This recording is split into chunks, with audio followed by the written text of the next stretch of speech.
মালেছে মুখের কথা অমিতাভ বচ্চন কত দিছে কত জার্মান আর ব্রাজিলের খেলা 30 কোটির মতো। জার্মান কি কো এই জার্মান আর ব্রাজিলের খেলা জার্মান তো গতকালকে রাইতেই গেল হারলো না ইয়ের লাগে খেলছে বেটা প্রবাসে 150 মতো দিছে। আরে পর্তুগাল আর ইউরো আর কোপা আমেরিকা মিলালে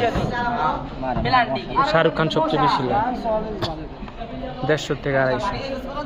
কি 150 থেকে 250 তারপর রজনীকান্ত জিতছে জার্মানি আসছে 150 থেকে 200 কে ইয়ার কথা ইয়া অমিতাভ বচ্চন কত লইছে এটা জানেন 30 এর মতো